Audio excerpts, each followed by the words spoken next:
Welcome back to the Make It Count podcast. I'm Marcus Mire, founder of Mire Group CPAs and the Total Control Accounting System. I'm Tyler Warner, small business owner with a lot of accounting questions. All right, Tyler, I always say this, but love when we have a guest because we get a little more banter, less you and me, actually somebody who knows what they're talking about.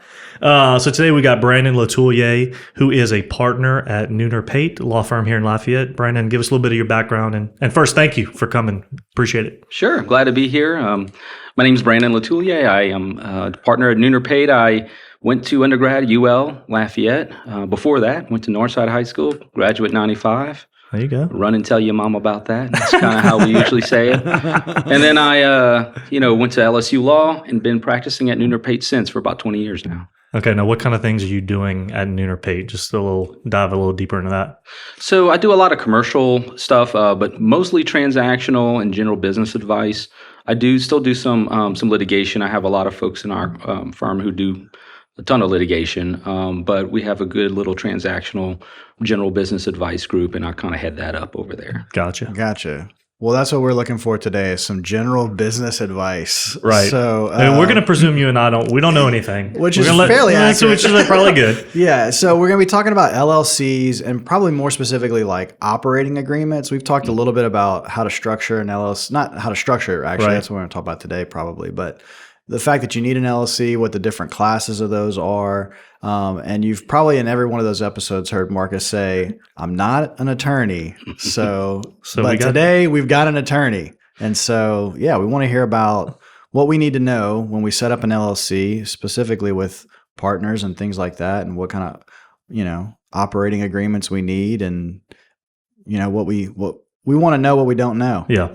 Okay, sounds good. All right. So what can you give us? So I guess where we could start with is I know people form LLCs and there's lots of myths around them, what they can do, what they can't do.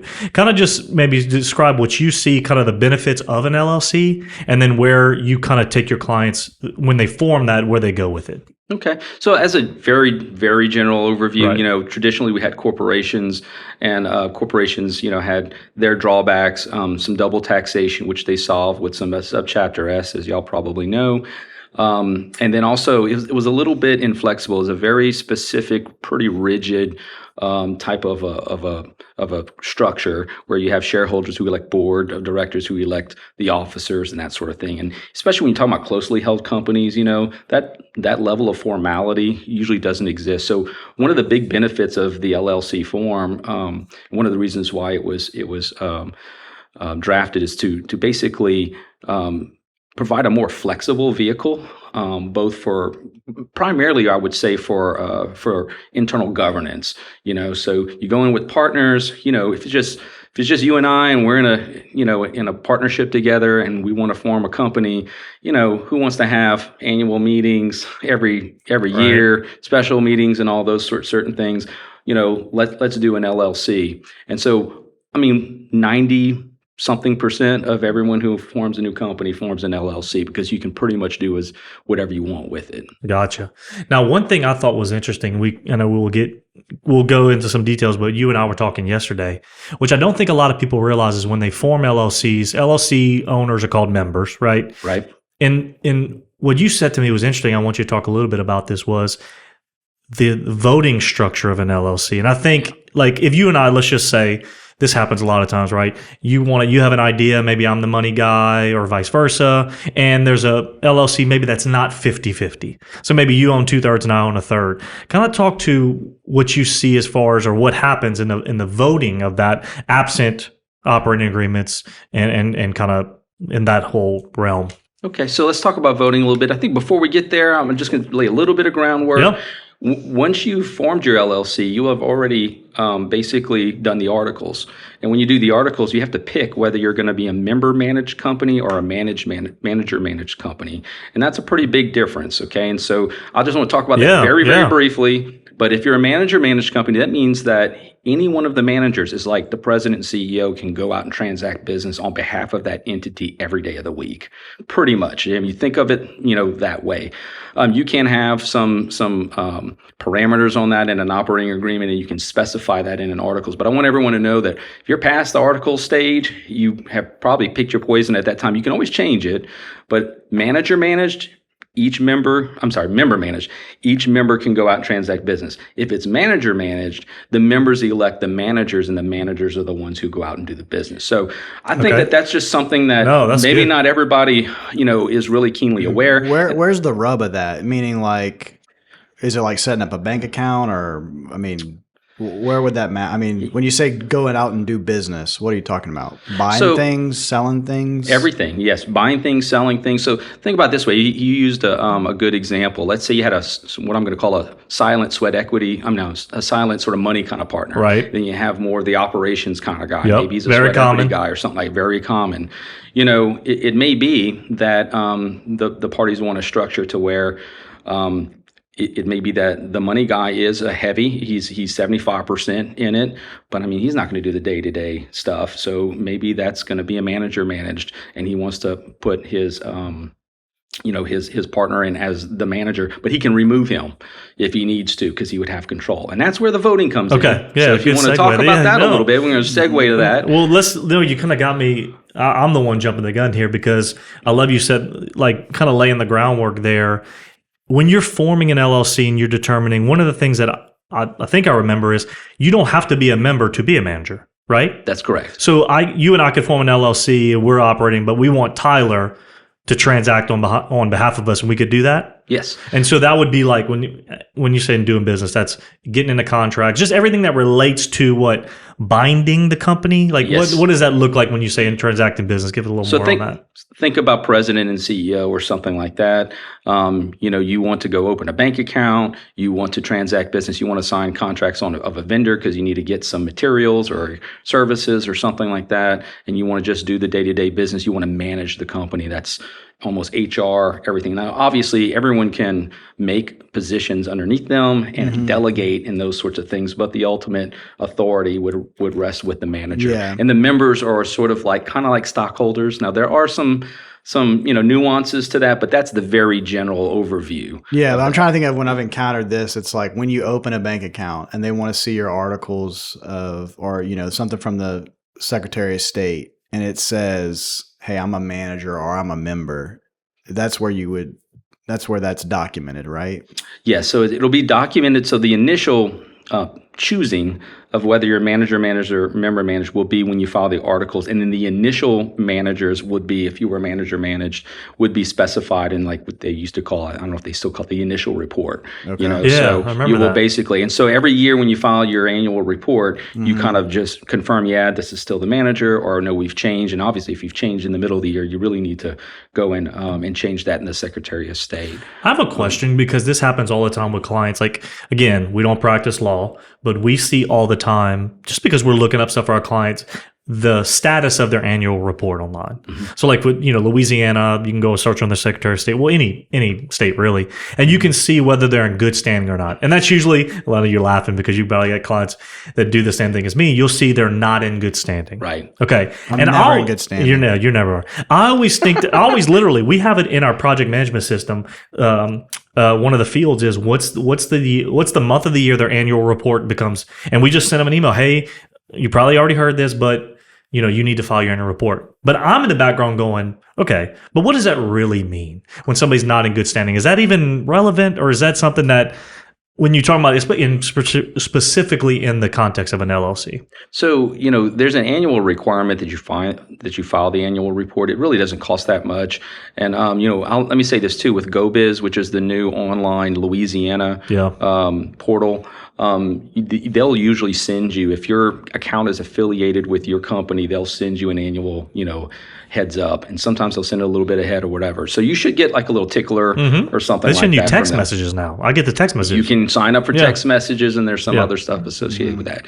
If you really want to know, so first of all, I would say this, if someone's not in good standing, I think people kind of frown upon it, like, are they really kind of just up to snuff? Just from a business standpoint, just from the outside looking in. Like a legitimacy kind of thing? Not a legitimacy, just look, if they're not filing their annual reports, are they really just not, good stewards of their business and that sort of a thing. So they would have that. Well, but to answer your there's question, a reason they frame it that way. Like, it's not just like, I'm feeling attacked. Yeah. It's, the fact that they say not good standing. Yeah. You know, I'm like, what grounds? Yeah, you it's know? a little shaming. So So let I me pay my $35 and then now I'm in good standing. Yeah. You know. So it's a little bit of a little money grab, okay, I'm sure, but it's also to make sure that folks are thinking about those things and holding themselves out. So when you have someone as a manager, okay, and they're on the Louisiana Secretary of State's website, everyone who does business with you, like they're going to assume that that person is cloaked with authority to do business on your behalf. And if you had some sort of falling out, someone walked out or whatever the issue is, if they're still on the Secretary of State's website, then, there could be some issues with that, with people relying, you're allowing them to hold themselves out as a manager. But let me also say this, we want to know like the real deal about if you do that, if you don't file your annual reports within 3 years, they're going to they're going to revoke your charter. Okay. And that starts to have real legal repercussions. Gotcha. Okay? And there's only a certain amount of time that you can go and try to basically put Humpty Dumpty back together and get back into when I say revoke your charter, whenever you go and you file for an LLC, you're forming a company, a juridical entity. And that exists separately from you. Yep. If they start revoking that, then all of those things that you filed for, which is having some limited liability and protecting yourself, starts to crumble.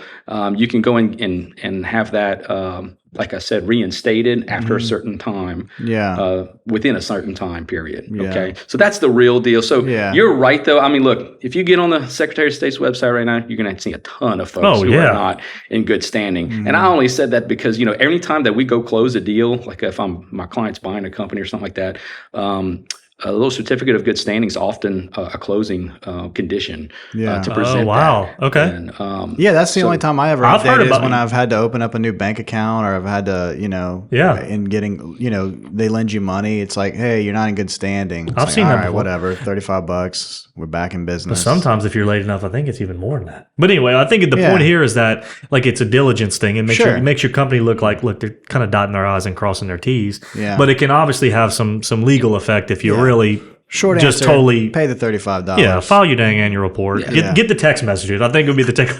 It reminds me, but I will say this: they don't tell you what company. So I'm like on a bunch of LLCs, and it's like, okay, I just know I just go to the Go Biz, and it's like, this one. Yeah. It's October. It's this company. You know. Well, and also in business, or even your personal affairs, you might do a will or something like that, and you're like, oh, I don't have to revisit that for 15 years. When you're talking about your business, that's your day-to-day life and blood, and that's what feeds the family, that's kind of important. So it's kind of a tickler to remind yourself, like, hey, look, or have there been any changes? For the single-member LLCs out there, you're probably not so worried because it's just you and that sort of thing. But when you start having partners or you start getting a little bit more complicated, I think it matters a little bit more. Yeah, that's to mind the store. Right. Gotcha. That makes sense. Yeah. Okay, so we were kind of leading into it. I interrupted you. Voting. Kind of give us a little bit on LLC voting. You like I said, you gave me some kind of interesting information that I didn't know. Yeah. So Louisiana's act is very much like other states' acts, and voting is presumed and defaulted to be by head, meaning one person, one vote, no matter what. So if we get into business together, and you're 25% and I'm 75%, our common thought probably, and maybe I'm wrong on this, would be, hey man, you're the controlling owner, right? Because you have 75%. No, not under the default rules. The default rules say you get a vote equal to mine. And that is not a lot. That's not usually people's intentions. And that is one of the reasons to have a written operating agreement, is to specify that no, voting won't be by one person, one vote. It's going to be by the percentage of your membership interest. So if I have 75%, I get to vote 75%. Kind of like the old stock days, right? Yeah. If you had 75% of the stock, you represented 75% of the shareholders. So that's usually the intent. That's kind of a big one. And every once in a while, we'll have somebody walk in our office and, hey, I've been in business with these people. We're kind of getting a business divorce, from my partner. And, sometimes it inures to my client's benefit and sometimes I don't. Well, do you have an operating agreement? No.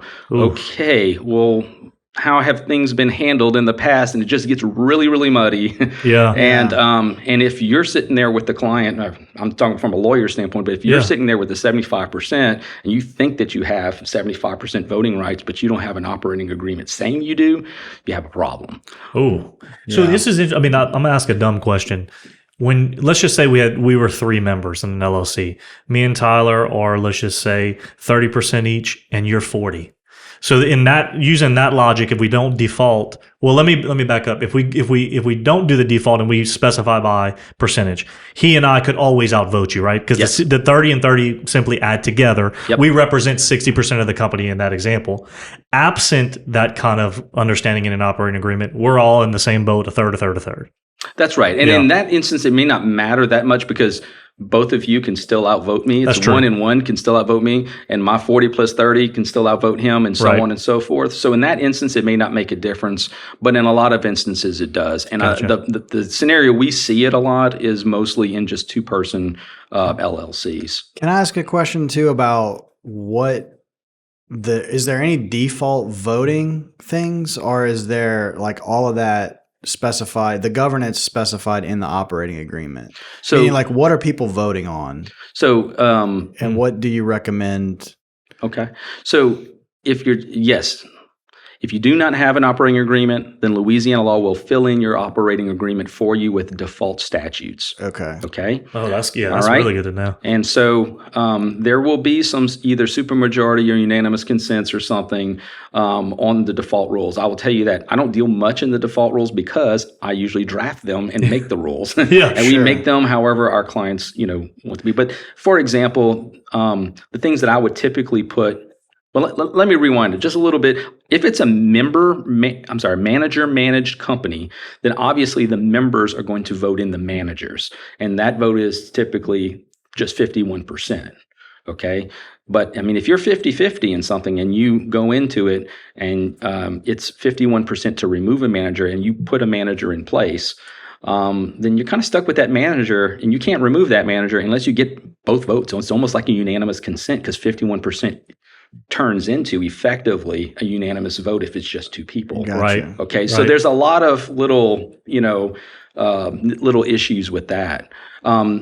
But a common thing that we would put in an operating agreement that would require more than 51% majority vote would be something like, hey, if the company wants to go and buy immovable property, real estate, that's a big transaction. Sometimes we'll even put stuff that says, look, if the company wants to enter into a transaction that would exceed $100,000 of debt on the company or something like that, Yeah. we would put something in there and put some parameters on there so that way either the manager can't just, if you want to try to tie the hands of the manager a little bit, okay, you're my day-to-day guy, but I don't want you to go out and and enter into. We don't want you to buy an office. Yeah, we don't want you to can buy an office office or something like supplies. that, Yeah. right? So you can put that in, and that's what's good about the LLC form is that it's flexible, but you can only use this flexibility if you use the operating agreement. You put that down, you write it down, and you both sign it. Yeah. So, and then the other one would be like, hey, if I want to dissolve the company, you usually don't want just a plain Jane 51% vote on that. That's a big deal issue. So You walk into your partner's office, hey, Right. sorry, we no longer exist. Yeah. Another Exactly. one would be if you want to sell substantially all of the assets, which would be like a sale of a company, which is the typical way that a lot of folks sell companies, an asset sale. So, the big picture, like those big decisions, you want to have either a supermajority, 67% or something like that, or you would want to have unanimous. It just depends on the makeup Yeah. of the membership. So what are some common things, we're kind of getting in, and I'm, as you're saying this, I'm going, so many people, like I think we even said it before, I'm sure there are people that are for the first time hearing, wait, what's an operating agreement? Like they have an LLC, they don't even know that exists. Maybe, and maybe to their credit, they're a single member and it's not an issue. But when you start thinking along the terms of operating agreement, and I want you to correct me if I'm wrong, what I'm hearing is kind of a blank slate. I mean, you have default rules, but you can get together with the parties involved and say, we want to say how this company is going to be run, how things are going to go down, what happens if you die or get, mentally impaired. Like, is that kind of where it's going with the operating agreement? Is that you really do have a blank slate to kind of say what happens going forward? That's yes, exactly right. You have a blank slate. Let's rewind a little bit and let's kind of define what the operating agreement is and what functions it serves, because it serves several functions. A big function it serves is governance, which would be like the equivalent of a bylaws. So if you open up a corporation, you have a bylaws. Who votes on what? We kind of hit on that pretty heavily just now. Okay, one thing that it does that you don't have in a corporation. In a corporation, you have stock, you have stock ledger sheets, and that's how you know who owns what. Okay, but in an LLC, the operating agreement is who defines who owns what. That's what defines that. So if we had a stock situation, you just say, oh, I have 25 shares, you have 75 shares, therefore we're 25/75, and that's how you tell it. The operating agreement is sort of the one-stop shop to go and say who owns what percentage-wise. So you definitely want to have an operating agreement just so that y'all have it on paper and everyone's clear on it that who owns what. Now, we've had it come in where people have told you this. Yeah. People come in, there's no operating agreement. And we're saying, okay, I'm 75 and he's 25. Okay, great. Where's the operating agreement? Says, well, I don't have that, but I do have tax returns. And look, if you have like a line of tax returns that's been prepared on behalf of the company and all personal, and it's been 25/75 the whole time, then I don't think anybody's going to, throw you out. Okay. But then, of course, then the voting stuff comes in, right? Well, that doesn't mean that just because you file your tax return to 75/25 doesn't mean you have that voting. And so you have that voting part of it. Mm-hmm. So it serves these functions of both, governance, and it serves those functions of basically defining who owns what, and then who votes what. And then I'll also say this. In a corporation, you would have another document sometimes called a shareholders agreement that's kind of outside the bylaws. And that's where people would do things to try to become more flexible. These bylaws were usually kind of archaic. The shareholders meet every year and vote in the board. The board votes in the officers, et cetera, et cetera. And there's a lot of formality with that. And if there was some kind of a deal to be made between a closely held company to put it into a shareholder agreement, well, the bylaws do that too. So if you want to say, hey, look, if you achieve the age of 65 or whatever it might be, I want to have the right to buy you out at fair market value, you put that in the operating agreement. Okay. So, and that's something else, I guess, that I think we may have touched on when we're talking about, kind of preparing for this is, this is something that no one likes to hear, but when they come to me and my clients and they want to get together and get an operating agreement, they're all gung ho, and it's they just got married, right? Yeah, right. They just got married, everything's good and stuff, right? But guys, I hate to say it, but nothing's forever, right? So nothing's forever, and that's a sad thing to say, but the likelihood that you're going to stay in business with someone absolutely forever and it's never going to change and everything is a little bit different. So having a little bit of corporate succession planning or LLC succession planning and thinking about those things, that really matters, I think. And so you can have things like, hey, look, what's going to happen? You're approaching the end of your career. How do you see yourself exiting? Do you want some gentle divestiture over a period of time? What do you want to do, and how do you define that? What would the buyout be? And you can define all of those things. Now, sometimes that gets people to be a little bit, they freeze up and they're like, man, I don't know. There's not a lot. Yeah. I realize you don't have a crystal ball, but that's something that is pretty significant. And I know I'm talking a lot here, but I guess I should go into a lot of those sorts of life events that could change things. So starting with, talking about the different life events, you have, divorce, so oftentimes we have spouses that'll sign off on it, just saying, look, if there's in the event of a divorce, you might have a community interest in this. These are the provisions where, you're agreeing that if you're going to, get a divorce, then someone has the right, either the company or oftentimes the member, and then the company has a right to buy out that interest for a certain specified amount, fair market value, book value, something like that. You have events of death, disability. You have a bankruptcy, perhaps, of someone, one of the members, and that can obviously, be a big deal. So there's a lot of those kinds of events. I've had also, I should mention this too. This is a big one. A lot of people don't understand this or don't realize this, and I think it's a pretty good default rule, and it's one of the default rules that's very much carried out in most operating agreements, and that is if you guys are in business together, and let's say y'all are 50-50, you kind of got in business together because y'all are both of the same profession, each other, right? And you trust each other, and y'all both may have voting rights, okay? But if you pass away and that interest either goes to your wife or kids or some other heirs or legatees, you don't necessarily, no offense, want to be in business with someone like that. So what the LLC rules typically say, both default and in the operating agreement, is that, look, they'll become what we call transferees. They're kind of assignees. They don't have voting rights. They become passive investors. But even in that situation, they, no offense, again, are not contributing to the ongoing success of the business, especially in a services related business like you guys. That's where the value is. The value is in the ongoing services and face of the company and goodwill and those sorts of things. So you kind of may want a little opportunity to buy them out. That way it makes your family whole, and it allows you to move on with someone else who might have some expertise, or perhaps by yourself. Yeah. And so in the operating agreement, it's going to always generally kind of that concept of you get the right to rules. It's going to say how things go down in terms of, well, it might be 2 times book value, or it might be an average of 3 years sales and 2 years of EBITDA. Like, you get to essentially say those things, right? Upon the death or divorce, you get to say how it goes down in terms of like how I do buy you out. Is that right? Yep. And I've even written some to where, you could say, look, if, EBITDA is this much, then here's the purchase price or something like that. There's all sorts of ways. It's whatever you want, you can put in there.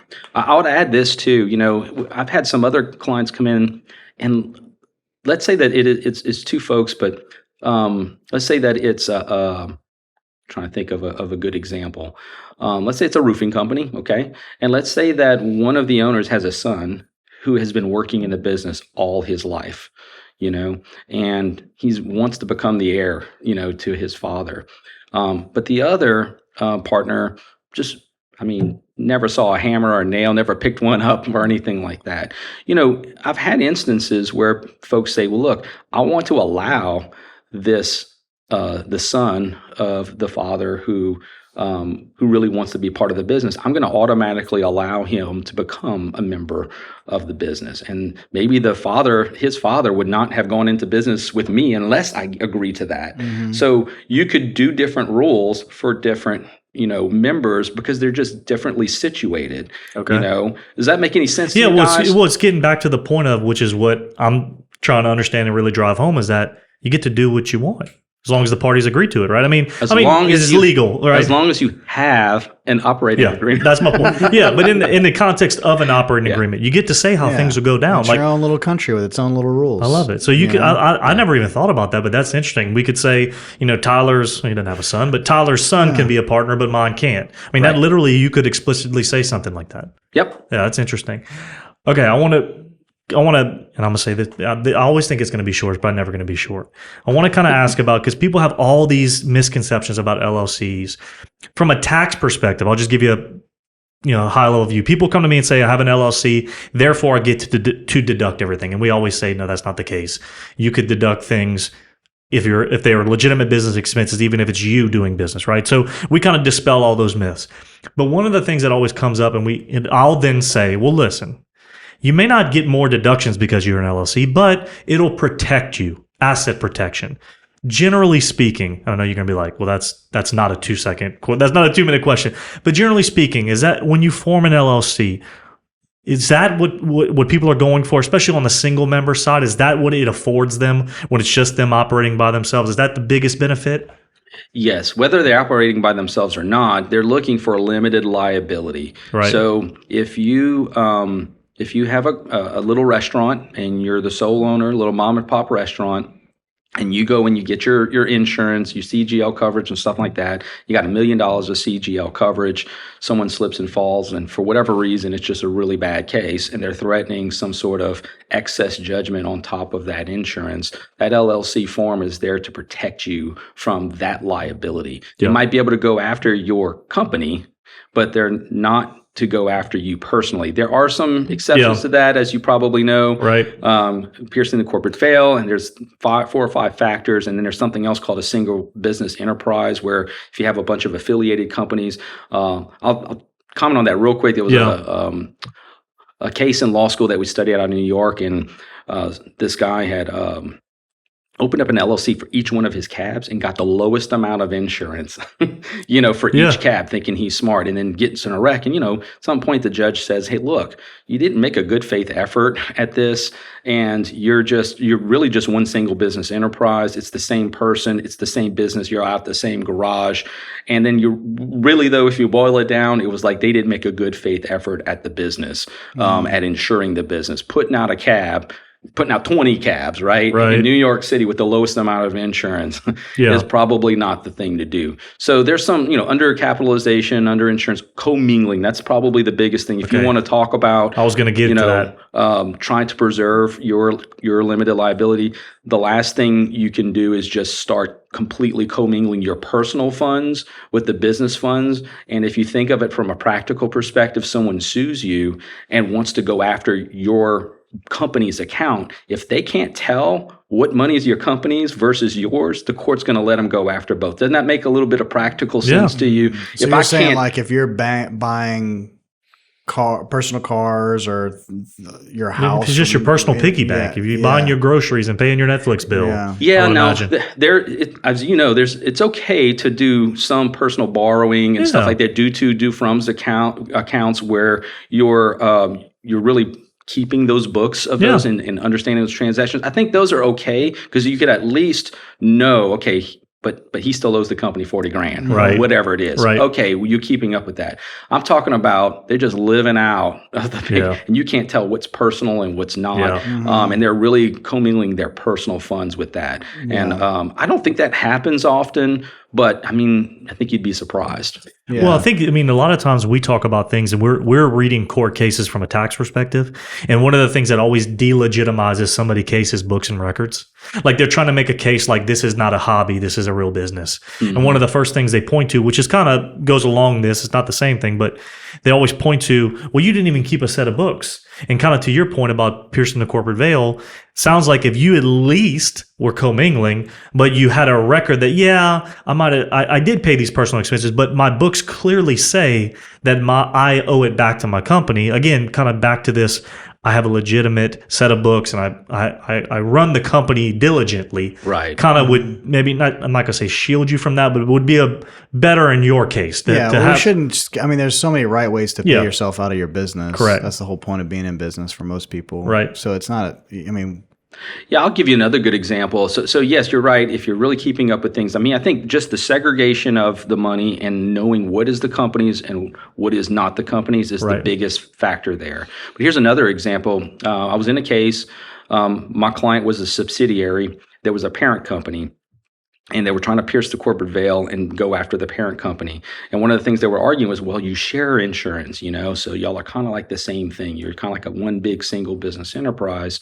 But it's true that they shared insurance, but they got one policy to cover both of them. And then through a management agreement, they billed out proportionately in accordance with the annual revenue, the premium for that insurance to the parent and then that to the subsidiary. Wow. Okay. So I argued to the judge, so what? We shared insurance, but we recorded how much, who paid for what, okay? And it was cheaper for the subsidiary to do that, which preserved more money in the subsidiary, which is what the plaintiff is looking for, is to go after money in the subsidiary. Oh, wow. And therefore, you should not hold that this is some sort of a veil-piercing incident. Yeah. So Letulier strikes again. Yeah, exactly. So Letulier, sorry. It's okay. Yeah, I messed that up. That's all right. You had your one year. So, I know, man. So I went but for a lot it of so these hard too.